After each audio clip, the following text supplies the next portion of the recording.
Welcome to the Metal Storm Flawless Run. And may I ask one single question? Why has no one ever heard of this game? Every time I talk to someone who knows a decent amount about the NES library, they never seem to know about this game. They've never heard of it. And I think that's sad, because this is truly a hidden treasure in the NES library. I consider it an underrated classic. But that's not the point. This is the Metal Storm Flawless Run. Now, if you have been following me for quite a while, you know that I did another Flawless Run quite a while ago with the game Contra. And if you watched that, then you should know what this is all about. To me, in games where one hit means your death, a flawless run is getting through the game without dying. So basically that means you can't take a hit throughout the entire game. However, unlike Contra, there's a power-up in this game that allows you to take an extra hit, making the challenge a little bit easier. Speaking of the power-ups, there's 4 of them in total. The first one is the letter A, and it allows you to take 1 extra hit. It's very useful, however, I don't think I get hit in this entire run. I know I collect it at least once, but I'm not sure if I ever get hit. I don't remember getting hit, so we'll see when we get to some of the later bosses, because they're pretty hard. This game is really hard. I'd say it's harder than Contra, and many people consider Contra one of the hardest games on the NES. I consider this one harder, because you don't really have an overpowered weapon like you do in Contra. When you're playing Contra, if you have the spread gun, you're all set. You're not going to die anytime soon. But in this game, you don't have that ability to, use the spread gun, and you can't shoot in 8 directions like you could in Contra. You can only shoot in 4, up, down, left, and right. Before I discuss the remaining power-ups, I need to talk about the main gimmick of Metal Storm. In Metal Storm, you can change gravity at will.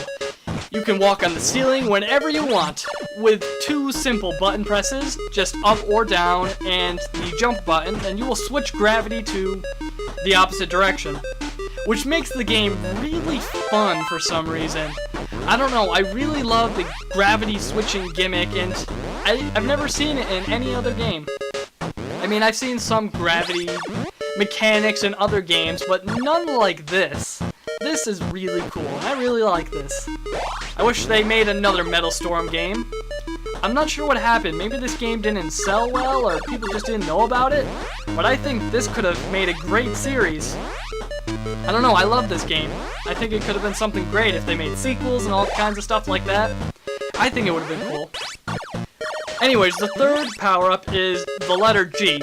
And what this does, it allows you to become a fireball when you're switching between the floor and the ceiling. And while you're in that fireball state, you're invincible.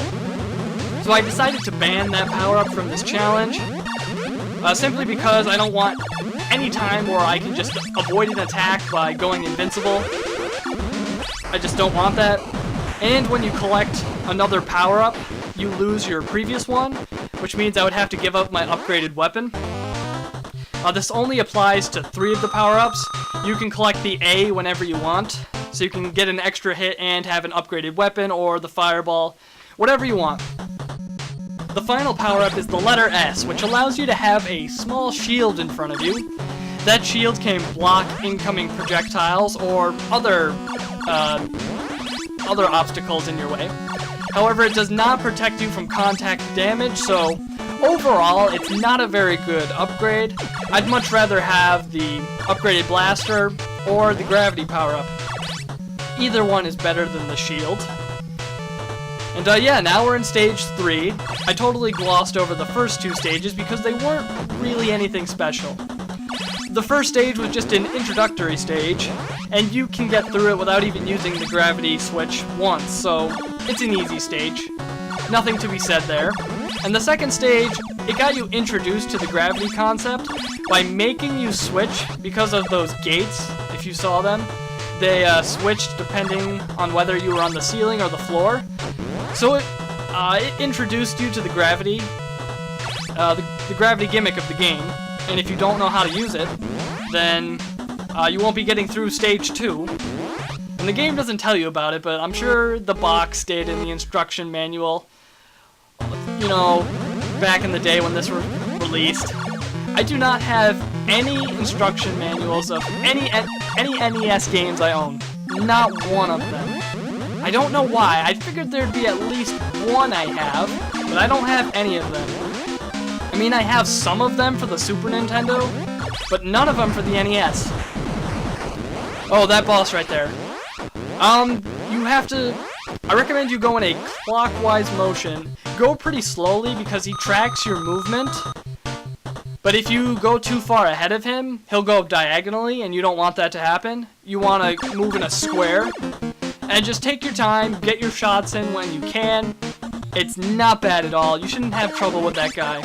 And I don't think I ever died to him once during that challenge. However, I did die a lot on stage number 4, which we are currently in right now. And in stage number 4, you are trapped inside this box. There is nothing you can do, and they unleash everything in the game to come get you. The only way you're going to succeed on this stage, the only way, is to memorize everything. Memorize where all the obstacles are, memorize where all the enemies come from, where they shoot from, everything. You gotta memorize it all. Because this is the hardest stage, at least in my opinion. I think it's the hardest stage. I mean, it's... this and stage 6 are pretty hard, but it's not that bad. And stage 7. Stage 7 is awful, but that's for a different reason. You'll see why when we get to stage 7. Stage 7 is the last stage in the game. So this game is slightly shorter than Contra, but I believe they're the same amount of time, the flawless run, so they're around the same length. Just that this game has less stages. And for the first time in the game, we're introduced to a mini-boss. You may be thinking that is a boss, but actually, it's not a boss, it's just a mini-boss. And defeating it will take you to the second part of the level, which is significantly harder than the first part. During this area, a bunch of crab enemies are going to come from the outside of the square, and they're going to home in towards you. Just move out of the way when they come towards you, or shoot them if you can. Sometimes you can get a good shot on them before they come towards you. So if you can, shoot them down. But if you can't, don't worry about it, just avoid them. They're pretty small, and they don't move that fast. So it shouldn't be a big problem. Those eyeball enemies right there are only vulnerable in a certain area. They have armor around the rest of their body. And these gates right here, you have to stand in the middle to survive. If you don't, you're gonna die. It's a pretty cheap move, and I kept forgetting about that part. I lost, I don't even know how many attempts to that part. At least 10. A lot. And the final part of the level, it's gonna go in a diagonal motion. Watch out for these green spinning turtle shells.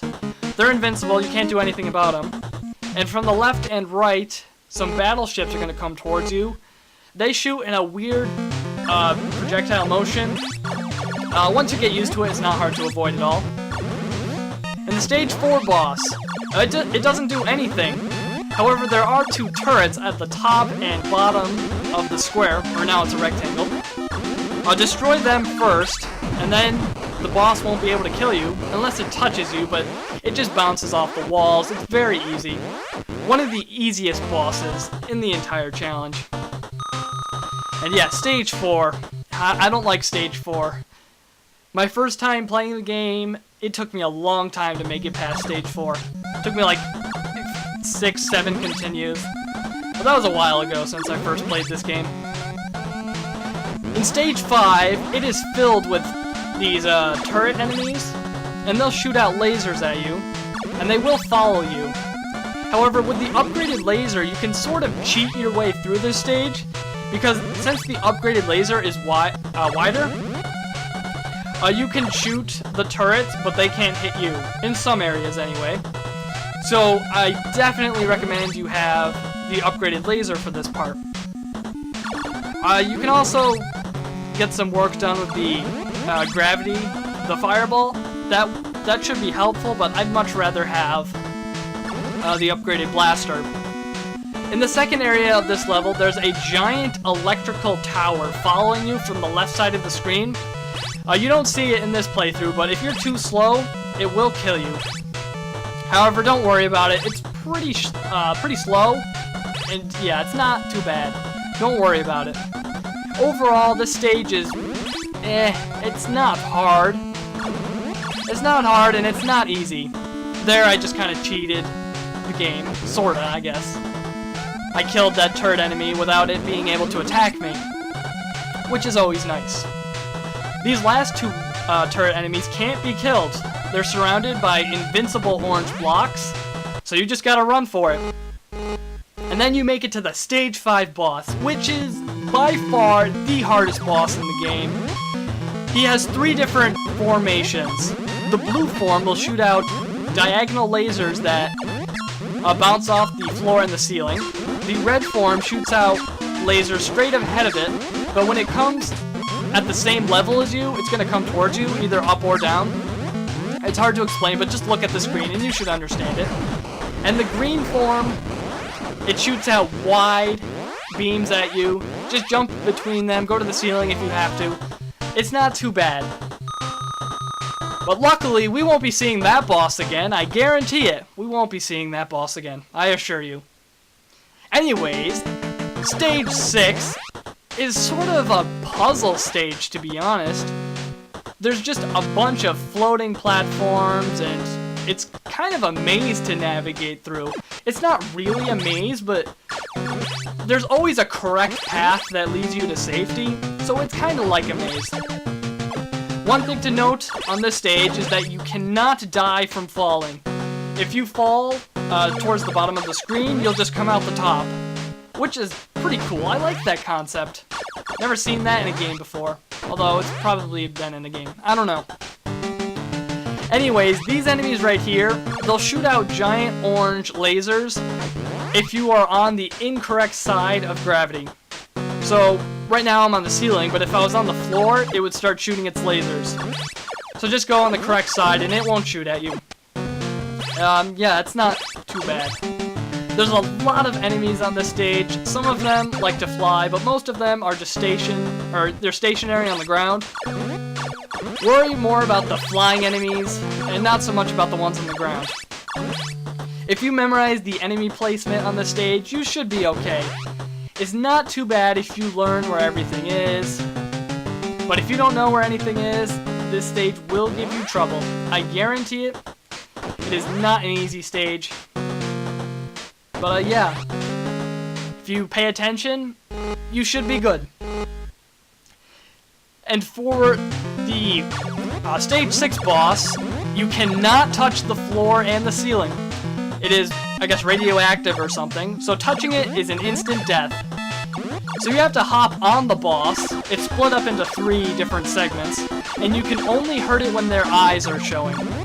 It's kind of hard to see, but just look at that opening, and then you'll see an orange or white eye pop out. When the boss turns red, that means it is 1 hit away from dying. And when you kill one of the platforms, it disappears, meaning you have 1 less platform to stand on.